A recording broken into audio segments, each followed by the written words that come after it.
이 시간에 우리에게 주신 하나님의 말씀은 구약의 말씀 이사야 9장 6절부터 7절 말씀입니다. 이사야 9장 6절부터 7절 말씀을 저와 여러분이 한 절씩 교독하시겠습니다. 이는 한 아기가 우리에게 낳고 한 아들을 우리에게 주신 바 되었는데 그의 어깨에는 정사를 메었고 그의 이름은 기묘자라 모사라 전능하신 하나님이라 영존하시는 아버지라 평강의 왕이라 할 것임이라.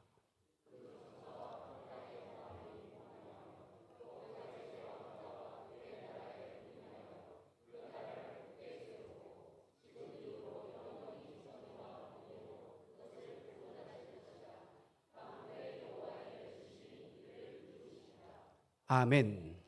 지난 주일부터 예수님의 성탄을 기다리는 대림절이 시작되었습니다. 우리는 지금 성탄을 기다리는 기간을 살고 있는데 여러분은 성탄절 얼마나 기다리고 계십니까? 이 설교를 준비하면서 제 스스로에게 나는 성탄을 기다리고 있는가? 라고 물어보았습니다. 초등학교 시절에는 교회에서 빵과 과자가 가득한 검정 봉다리 주로 주거든요. 1년에 한 번 주는 거예요, 한 번. 그러니까 기다려집니다, 어린아이들은. 그리고 학교 다닐 때에 학교에서 뭐 성극, 뭐 연극이나 이렇게 뭐 찬양 이런 거 안 하거든요, 노래. 그런데 교회에 가면 성극도 하고 찬양도 하고 율동도 합니다. 성탄 전야 축하 발표가 즐거워요, 어린아이 시절에는. 그래서 성탄절을 기다렸습니다.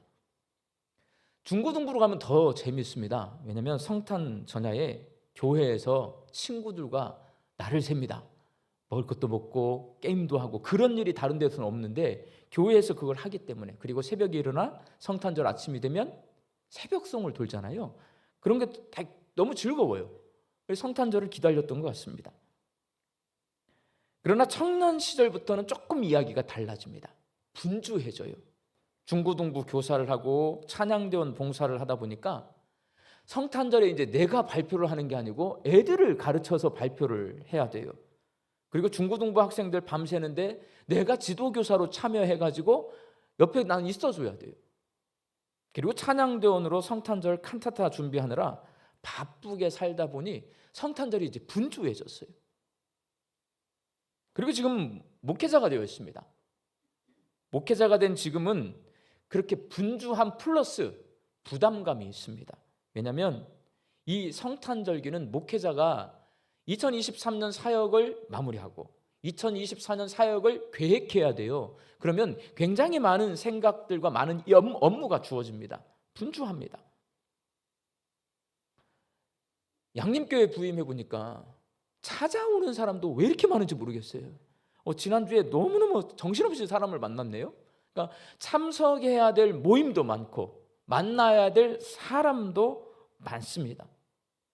여기에 뭐가 덧붙여지냐면요, 성탄절은 한 번 더 설교를 해야 돼요. 성탄절 다음 주는 송구영신예배 설교를 준비해야 되는데 이 설교가 보통 설교가 아니잖아요. 송구영신예배 설교 같은 경우는 내년을 기획하면서 설교를 준비해야 돼요. 그리고 연말연시가 되니까 여기저기서 기관들에서 설교를 부탁하는 일들이 많네요. 그러니까 설교를 평소보다 훨씬 더 많이 해야 돼요. 저는 매일 새벽 기도에 설교를 합니다. 그러면 일주일에 6번의 새벽 설교를 준비해야 돼요. 수요일이나 금요일 날 내가 무슨 설교가 있으면 그럼 일주일에 8번 설교를 하고 주일까지 합치면 일주일에 기본 9개를 설교 준비를 해야 됩니다. 이건 전 세계 기독교 역사상 있지 않은 일이에요. 한 설교자가 일주일에 9개의 설교를 준비해서 설교하는 것은 대한민국만 있는 일이에요. 우리나라를 딱 밖으로 나가면 미국 목사님들은 일주일에 1개 설교 준비해서 설교합니다. 근데 대한민국만 이래요. 그러니까 설교 부담이 이 성탄절이 절기가 되면 훨씬 더 많습니다. 이렇게 몸과 마음이 바쁘고 심적 부담이 있다 보니 성탄을 기다리는 것이 아니라 내 스스로에게 물어봤을 때 내 대답은 뭐냐면 성탄절 빨리 지나갔으면 좋겠다. 이 절기가 빨리 지나갔으면 좋겠다. 그러니 예수님께 참 죄송하다라는 마음을 갖게 되었습니다. 왜냐? 양림교회를 책임지고 있는 위임 목사인 제가 이렇게 분주함과 부담감에 치여서 성탄을 기다리고 있는데 제 뒤를 따라오는 여러분이 성탄을 잘 기다릴 수 있겠습니까? 제가 이러는데. 그런 생각을 하게 되니까 하나님 앞에 이제 회개가 나오더라고요. 설교 준비를 하다 말고 회개를 하게 되더라고요. 회개. 하나님. 예수님이 아닌 다른 것들 때문에 즐겁거나 부담스러운 성탄절이 아니라 예수님 때문에 의미 있고 즐겁고 기다려지는 성탄절로 만들어야 돼요. 제가 먼저 만들어야 되고 여러분을 거기로 제가 이끌고 가야 돼요. 해마다 돌아오는 성탄절이 의미 있는 성탄절이 되려면 방법은 딱 하나입니다. 예수님께 집중해야 합니다. 그래서 저는 너무나 분주했던 지난 주간에 이 설교를 준비하면서 이틀 동안 밤늦게까지 오늘 본문 짧지만 읽고 또 읽고 제 방법이에요. 왜냐하면 다른 책을 참조하거나 다른 예화를 참조하는 것보다 하나님의 말씀이라고 우리가 믿는 이 본문 말씀을 목사는 읽고 또 읽고 설교를 준비해야 거기서 들려주시는 하나님의 음성을 들을 수 있거든요. 읽고 또 읽고 원고를 고치고 또 고치고 오늘 설교는 오늘 아침까지 일부 예배 시작하기 전까지 원고를 고치게 되었어요. 그러면서 저는 제 개인적으로 그렇게 분주하던 모든 일상을 잠시 중단하고 이 설교를 준비하면서 예수님에 대해 깊이 생각하게 되었습니다. 그 점에 있어서는 목사가 된 게 참 감사한 것 같아요. 설교를 준비하는 그 시간 오롯이 우리 주님께 집중할 수 있으니까. 오늘 본문에서 이사야 선지자가 장차 오실 메시아에 대해 이렇게 예언하고 있습니다. 오늘 본문 6절 말씀을 다 같이 함께 읽겠습니다. 시작. 이는 한 아기가 우리에게 낳고 한 아들을 우리에게 주신 바 되었는데 그의 어깨에는 정사를 메었고 그의 이름은 기묘자라 모사라 전능하신 하나님이라 영존하시는 아버지라 평강의 왕이라 할 것임이라. 아멘. 이사야 선지자는 예수님이 오시기 700년 정도 전에 활동했던 선지자입니다. 이 사람은 예수님 오시기 700년 전에 예수님에 대해서 예언을 하고 있습니다. 예언의 첫 마디가 그는 한 아기가 태어날 것인데 그 아기가 아들이라고 말을 합니다. 여러분, 애가 태어나고 아들이에요. 이 말은 무슨 말이냐면 전제가 있습니다. 아들이라고 하는 말은 부모를 전제로 하는 거예요. 아버지를 전제로 하는 말이 아들이에요. 아버지가 있으니까 아들이 있는 거예요. 그러면 이 아기, 이 아들은 누구의 아들입니까? 하나님의 아들입니다. 그렇다면 여러분, 하나님은 신입니다. 사람이 아니에요. 사람을 만드신 분이에요. 그분이 사람의 몸을 입고 이 한 아들로, 아기로 이 땅에 오신 이유는 뭘까요? 왜 오셨을까요? 우리는 생각하기에 하나님이 사람의 몸을 입고 나 구원하려고 이 땅에 오셨다라고만 생각을 하잖아요. 조금 더 깊이 나아가야 돼요. 그래야 대림절기를 살면서 예수님에 대해서 더 깊이 알 수 있습니다. 예수님이 사람의 몸을 입고 이 땅에 오신 첫 번째 이유는 뭐냐면요, 하나님이 구약시대에 여러 선지자를 통해서 구원자를 보내주시겠다고 약속하셨거든요. 그 약속을 이루시기 위해서 예수님이 오신 거예요.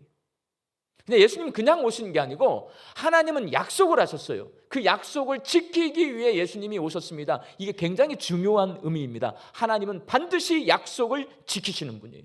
성경에 기록되어 있는 모든 약속을 하나님이 반드시 지켜줄 것이라는 확신을 우리에게 갖게 하는 것이 뭐냐면 성탄절입니다. 하나님이 사람들에게 선지자를 통해서 주신 약속은 뭐냐면 구원의 약속입니다. 그래서 이 땅에 오신 예수님은 십자가에서 죽었다가 부활하심으로 죄인들을 구원해 주셨고 하나님이 하신 약속을 성취 이루셨습니다. 그게 첫 번째 이유예요. 이 땅에 오신 첫 번째 이유. 두 번째 이유는요, 예수님은 왕으로 오셨거든요. 그래서 세상을 다스리려고 오셨습니다. 오늘 6절 말씀에 그의 어깨에 정사를 메었고 라고 써 있는데 여기서 정사라고 하는 말은 세상을 다스리는 권세를 말합니다. 세상을 다스리기 위해 이 땅에 오신 예수님과 함께 뭐가 오냐면요, 하나님의 나라 천국이 임하는 거예요. 여러분, 우리는 얼뜻 생각하기에 천국은 내가 죽으면 내가 가는 곳이 천국이라고 생각하잖아요. 그렇지 않아요. 성경은 천국을 내가 간다라고 써 있지 않아요, 여러분. 천국이 우리에게 옵니다. 예수님과 함께 하나님의 나라가 이 땅에 임하셨어요. 다시 오실 예수님과 함께, 재림하시는 예수님과 함께 이 땅에 완성된 하나님 나라가 임하게 될 것입니다. 내가 가는 게 아니고요, 하나님의 나라가 이 땅에 와요. 예수님은 그 나라의 왕으로, 통치자로 이 땅에 오신 겁니다. 그게 어깨에 정사를 메었고의 의미입니다. 이렇게 이사야 선지자는 왕으로 오실 예수님의 5가지 이름을 열거합니다. 기묘자, 모사, 전능하신 하나님, 영존하시는 아버지, 평강의 왕. 이것도 주의 깊게 우리가 묵상해야 돼요. 기묘자, 모사, 전능하신 하나님, 영존하시는 아버지, 평강의 왕. 왜? 이게 예수님이 누구신지를 우리에게 가르쳐주는 예언의 말씀이거든요. 우리는 전능하신 하나님, 영존하시는 아버지, 평강의 왕이라고 하는 말은 잘 들었습니다. 많이 들었어요. 그런데 여러분, 기묘자, 모사라고 하는 말을 잘 듣습니까? 안 듣습니까? 이건 잘 못 듣는 말이에요. 예수님이 누구신지를 하나님께서 선지자 이사야의 입술을 통해서 예수님이 오시기 700년 전에 알려주셨어요. 예수님은 기묘자다, 모사다, 전능하신 하나님이시다, 영존하시는 아버지시다, 평강의 왕이시다. 하나님이 직접 우리에게 말씀하신 거예요. 내가 상상하는 예수님을 알면 안 되고요, 이렇게 성경을 통해서 하나님이 우리에게 말씀하시는 예수님을 알아야 돼요. 전능하신 하나님이라는 말은 강한 용사라는 말이에요. 싸워서 이기는 전사가 전능하신 하나님입니다. 악한 마귀 사탄과 싸워서요, 죄악의 권세와 싸워서 이기시고 우리를 구원하시는 하나님이 누구시냐? 예수님이세요. 예수님은 영생하시는 분이에요. 영원히 존재하시는 하나님. 예수님은 죽지 않으세요. 예수님은 사라지지 않는 분이세요. 그 예수님이 우리를 영생하게 하시는 거예요. 예수님은 우리가 지금 평화의 상태로 사는 게 아니잖아요, 여러분. 이렇게 전쟁이 있고 고통이 있고 아픔이 있고 슬픔이 있는 이 세상에 살고 있는 우리를 데리고 평화의 나라로 데리고 가서 평화로 다스리실 분이 누구냐? 예수님이세요. 이건 우리가 많이 설교를 들어서 알아요. 그런데 여러분, 기묘자와 모사라라고 하는 말은 잘 듣지 못합니다. 기묘자라고 하는 말은 신기하고 놀랍다라는 말이에요. 모사라고 하는 말은 조언자라고 하는 말이에요. 조언자인 모사는 조선시대 수양대군 옆에 한명회라고 하는 사람이 있었어요. 모사꾼이죠. 잔꾀를 부려서 임금을 통해서 나라를 자기가 어떻게 해보려고 하는 사람이잖아요. 이건 부정적인 의미의 모사꾼이에요. 그런데 삼국지에 보면 유비 옆에 제갈공명이 있었어요. 이 제갈공명은 유비를 잘 도와서 나라를 일으키려고 했던 사람이에요. 이 사람 좀 긍정적인 의미를 가지고 있어요. 근데 여러분, 예수님은 한명회와 같은 모사꾼도 아니고요, 예수님은 제갈공명처럼 왕 옆에서 조언을 해주는 참모인 그런 모사자가 아니에요. 예수님은 왕이십니다. 그럼 우리 생각해 봐야 돼요. 우리가 알고 있는 모사라고 하는 개념과 오늘 성경에 써 있는 모사는 분명히 다른 의미를 가지고 있을 거란 말이에요. 그러면 이 모사는 정확히 무슨 의미를 가지고 있을까요? 성경에 기록되어 있는 이 모사라고 하는 말은요, 지혜로운 해결사라는 의미를 가지고 있습니다. 모사는 히브리어로 요예츠라는 단어를 쓰는데, 이 요예츠라는 단어는 지혜라는 말로 번역할 수 있어요. 지혜. 성경이 말하는 지혜는 뭐냐? 알고 있는 게 지혜예요. 그리고 그 아는 것으로 해결하는 게 지혜입니다. 그래서 이 요예츠라고 하는 단어는 우리가 그 의미를 제대로 잘 이해해서 번역해 놓으면 지혜로운 해결사가 되는 거예요. 그런데 이 모사라 하는 말 앞에 기묘자라 하는 말이 붙어 있잖아요. 근데 이게 우리나라 말로는 명사로 번역을 해놨는데 원래는 부사예요. 이게 뭐냐면 기묘자, 원더풀이에요. 놀랍다라는 말이에요. 그러니까 이거를 제대로 이렇게 번역을 하면 놀랍도록 지혜로운 해결사, 오늘 설교 제목입니다. 놀랍도록 지혜로운 해결사가 누구세요? 예수님이라는 거예요. 누가 예언했어요? 이사야 선지자가 예언하고 있습니다. 실제 예수님은 사람이 생각지도 못한 놀라운 방법으로 지혜롭게 죄인들이 죄에서 자유함을 얻게 해주셨는데, 그 놀랍도록 지혜로운 방법을 크게 3가지로 요약할 수가 있습니다. 우리가 다 아는 거예요.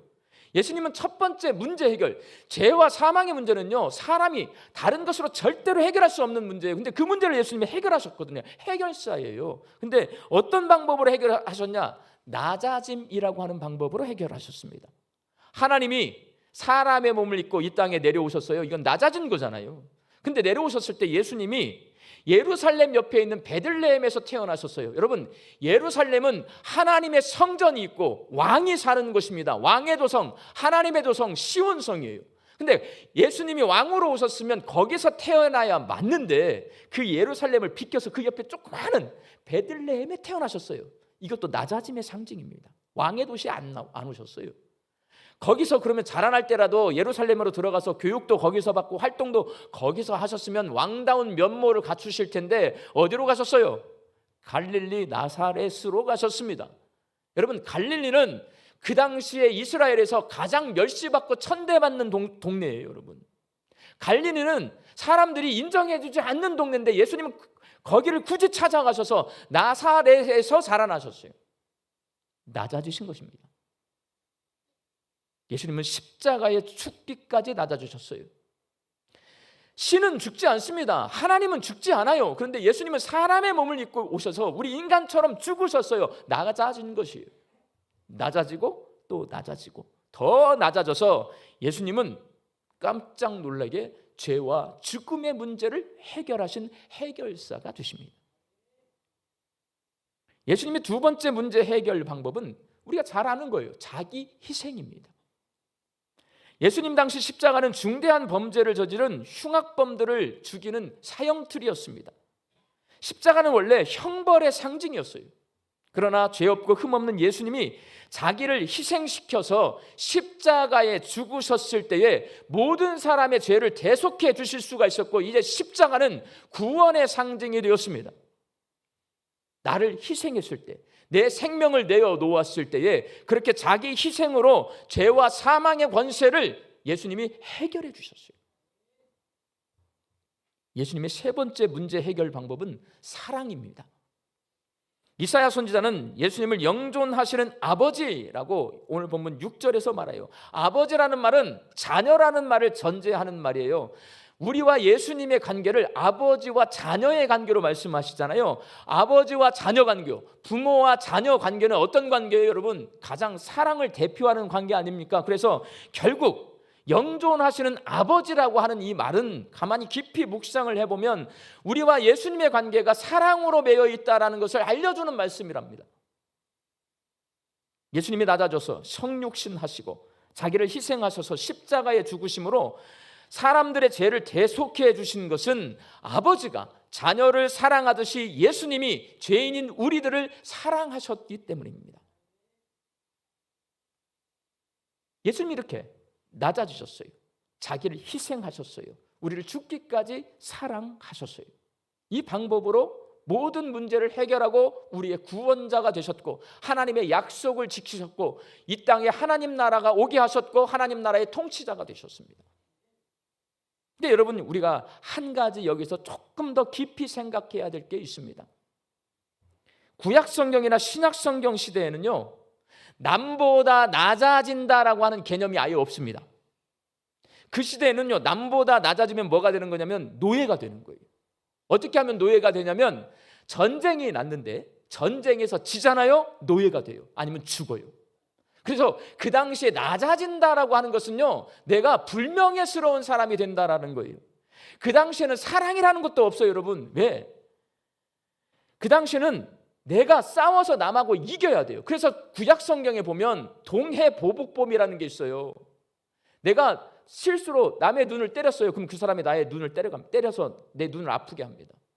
누가 나의 이를 부러뜨렸어요. 나도 반드시 그 사람의 이를 부러뜨려야 되는 거예요. 그게 명예스러운 거예요. 그 당시는 그게 당연한 겁니다.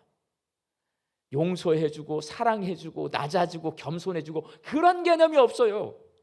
그래서 그 당시의 정의는 뭐냐면 예수님 시대로 보면 로마가 세상의 정의예요. 로마는 군대의 힘으로 온 세상을 지배했는데 그게 옳은 거고요. 그게 진리고요. 그게 세상에서 가장 명예스러운 일이에요. 그 시대에 낮아짐? 그 시대에 형제사랑? 없어요, 여러분. 없어. 아무도 모르는 생소한 개념으로, 낮아짐으로, 그리고 내가 나를 희생함으로, 그리고 내가 사랑함으로 예수님은 세상 사람들이 절대 이룰 수 없는 구원을 이루셨어요. 이게 놀랍도록 지혜로운 해결사이신 거예요. 우리는 너무나 당연하게 낮아지고 자기 희생을 하고 사랑하고 이걸 당연하게 받아들이잖아요. 예수님 당시에는 그렇지 않아요. 이사야 선지자 당시에는 이런 개념이 없어요. 그래서 놀라운 거예요. 그래서 기묘자이신 거예요. 그 방법으로 해결하셨어요.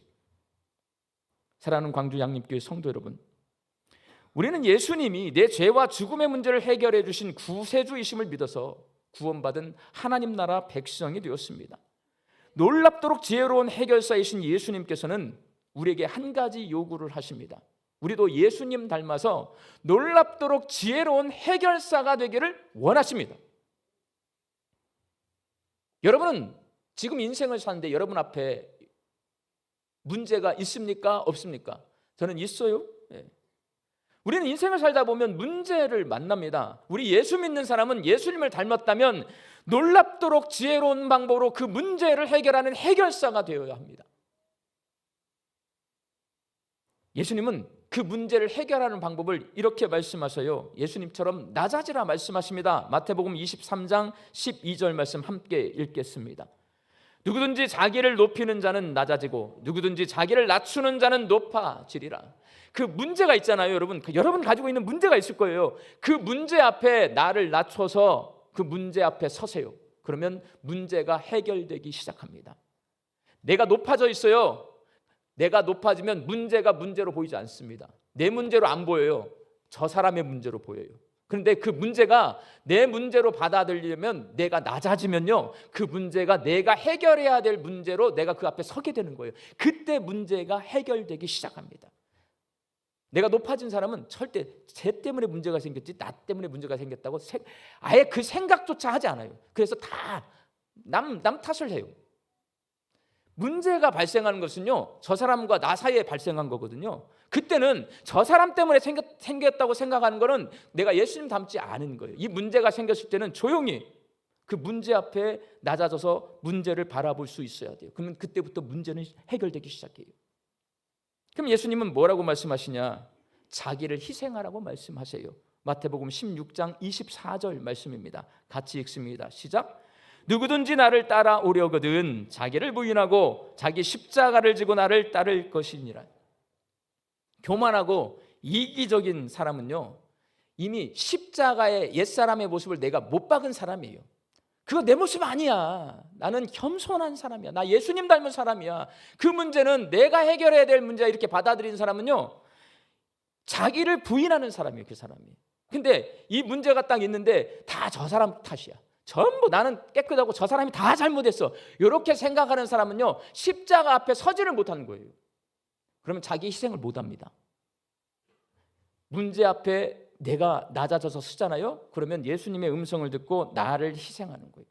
예수님처럼 자기를 희생하며 내가 십자가를 짊어지고 예수님의 뒤를 따라가면요, 우리 앞에 있는 모든 문제는 예수님의 능력으로 해결될 줄로 믿습니다. 그렇게 문제를 해결하는 거예요. 예수님이 한 가지 더 말씀하십니다. 사랑하라. 마태복음 5장 44절 말씀입니다. 함께 읽겠습니다. 시작. 너희 원수를 사랑하며 너희를 박해하는 자를 위하여 기도하라. 여러분, 원수는 내가 사랑하지 못할 사람이에요. 너희 가족을 사랑하라, 네 친구를 사랑하라 했으면 얼마나 좋겠어요. 근데 원수를 사랑하라고 예수님이 이렇게 말씀하셨어요. 원수를 사랑하라는 말의 깊은 뜻은 뭔지 아세요? 가족도 사랑할 수 있고 친구도 사랑할 수 있고 우리 구역 식구도 사랑할 수 있는데 저 원수는 사랑이 안 돼요. 근데 그를 사랑하라는 것은 모든 사람을 다 사랑하라는 말이에요. 내가 예수의 능력으로 모든 사람을 다 사랑해요. 문제가 있을 것 같아요? 없을 것 같아요? 모든 문제는 다 사라집니다. 사랑하래요, 예수님. 요즘 우리에게서 사라지는 것들이 있습니다. 기후위기로 인해서 북극의 빙상이 사라져요. 하늘과 바다와 땅에 있는 많은 생물들이 사라집니다. 인구 감소로 인해서 우리나라 작은 마을들이 사라지고 있어요. 근데 우리 광주 시민들은 시골의 면 단위, 리 단위의 마을들이 사라지는 걸 체감하지 못해요. 왜? 아직은 사람이 이렇게 많이 있으니까. 그런데 여러분, 제가 서울에 있을 때 종로에 있는 초등학교가 폐교가 돼요. 왜? 종로는 땅값이 비싸고 사무실이 많다 보니까 사람들이 안 살아요. 거기에 젊은 사람들이 안 살아. 그러니까 애가 없잖아요. 초등학교가 서울 시내 한복판, 청와대 근처에 있는 초등학교들이 사라집니다. 이렇게 모든 것들이 사라지니까 우리는 두려워요. 기후 때문에 우리 삶의 터전이 없어질까 봐, 인구 소멸이 돼서 나라가 망할까 봐 두렵습니다, 여러분. 그래서 걱정합니다. 근데 우리 예수 믿는 그리스도인들이 진짜 걱정해야 될 게 따로 있어요, 여러분. 우리 이 대림절 기간에 예수님을 깊이 묵상해 보면 그런 것은요, 하나님 앞에 기도하면서 해결해 나가면 돼요. 그런데 정말 무서운 게 있어. 뭐냐? 우리 예수 믿는 그리스도인에게서 낮아짐이 사라지고 있어요. 우리에게서 자기 희생하는 게 사라지고 있어요. 우리에게서 사랑이 사라지고 있어요, 여러분. 예수님은 우리에게 말씀하셨어요. 너희는 세상의 빛이라. 우리는 세상을 비추는 빛이에요. 우리가 세상의 소망이란 말이에요. 교회와 성도는 세상을 비추는 빛이고 우리가 세상의 소망이라는 의식을 항상 갖고 살아야 돼요. 왜? 예수님이 그렇게 말씀하셨으니까. 우리가 왜 소망이고 왜 빛이냐? 우리가 예수님 닮았으니까. 근데 우리 예수님 닮은 우리의 모습이 없어져요, 여러분. 자기 희생 없어. 원수 사랑 없어. 이렇게 되면 자, 빛이 없어져요. 뭐가 남았어요? 어둠이 남게 되는 거예요. 예수 믿는 성도에게서, 예수 믿는 성도들이 모여있는 교회에게서 이 빛이 사라지잖아요. 그러면 세상은 소망이 없습니다. 어둠 가운데 사는 겁니다. 왜? 낮아짐이 사라지잖아요. 사라지는 것으로 끝나지 않아요. 그 자리에 뭐가 설까요? 교만이 서요, 여러분. 높아짐이 씁니다. 자기 희생이 사라졌어요. 뭐만 남아요? 편안함만 남아요. 편안함만 추구하는 이기적인 우리 모습만 남아있는 거예요. 사랑하는 모습이 우리에게서 사라졌어요. 그 자리에 뭐가 채우고 있을까요? 미워하는 모습만 채워져 있어요. 낮아짐과 자기 희생과 원수 사랑이 없는 그리스도인은 문제를 해결할 수 없는, 문제를 해결하는 해결사가 아니라 문제를 일으키는 문제아가 되는데 골치 아픈 문제아가 돼. 왜? 하나님의 사랑을 체험했고 하나님의 비밀을 깨달은 사람이에요. 그럼 다 안다라고 착각을 해요. 이 사람이 예수님의 모습이 싹 사라졌어요. 그러면 정말 심각한 문제아가 됩니다. 도덕을 초월해서 문제아가 돼버려요. 법도 안 지켜버려요. 자기가 하나님인 줄 착각해요. 심각한 문제아가 됩니다. 예수님을 깊이 생각하는 이 대림절기에 분주한 일들을 잠시 멈추고 복잡한 마음과 생각을 잠시 내려놓고 시간을 내어서 오늘 본문 말씀인 이사야서 9장 6절 말씀을 반복해서 여러 번 읽으시기 바랍니다. 그리고 그 말씀을 가지고 기도하시기 바랍니다. 그래야 예수님께 집중할 수 있는 거예요. 여러분, 기도의 종류가 있습니다. 문제가 있어요. 내가 병에 걸렸거나 이 경제적인 어려움이 왔어요. 그때 하나님, 이 병을 낫게 해주세요. 이 경제적인 어려운 문제에서 내가 해결받게 해주세요. 이런 기도는요, 예수 안 믿는 사람도 합니다. 제가 누누이 말씀드린 기도는 어떤 기도냐면 그런 문제가 생겼을 때 해결사이신 예수님 앞에 가는 거예요. 그리고 예수님이 어떻게 문제들을 해결하는지를 보는 거예요. 어디서 보냐? 환상을 그렇게 하면 안 돼요, 여러분. 말씀을 보는 거예요.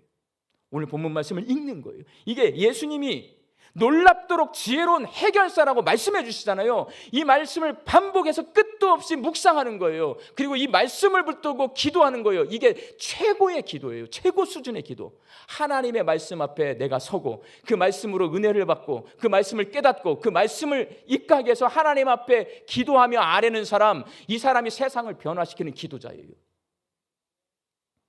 오늘 본문 6절 말씀을 다시 한번 읽겠습니다. 시작.